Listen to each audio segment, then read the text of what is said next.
আমরা সকলেই শুনেছি ভগবান শ্রীকৃষ্ণের 16,108 জন স্ত্রী ছিল, কিন্তু এর পিছনে রহস্য কি? কেন ভগবানের এত জন স্ত্রী ছিল? জানতে হলে শেষ অবধি দেখুন। এই কাহিনী শুরু হয় এক দানবের অত্যাচারে। নারকাসুর নামে এক রাক্ষস স্বর্গ মর্ত সমস্ত কিছু জয় করে 16,100 কুমারীকে বন্দী করেছিলেন নিজের প্রাসাদে। তাদের ব্যবহার করতে চেয়েছিলেন নিজের ইচ্ছায়, কিন্তু এত বড় অধর্ম কৃষ্ণ কখনোই হতে দিতে পারতেন না। তাই তিনি যুদ্ধ ঘোষণা করেন।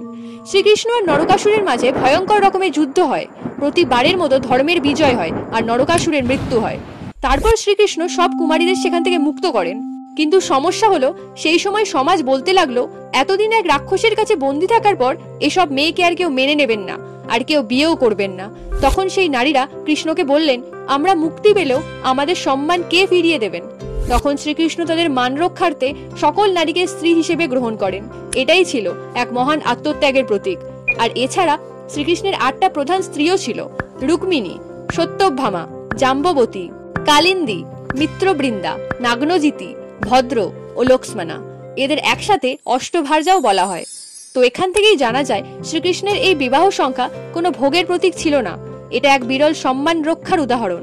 তিনি শুধু ভগবান নন, তিনি মানবতার রক্ষাকর্তা। আরও এমন অলৌকিক কাহিনী জানতে চ্যানেলটিকে সাবস্ক্রাইব করুন এখনই।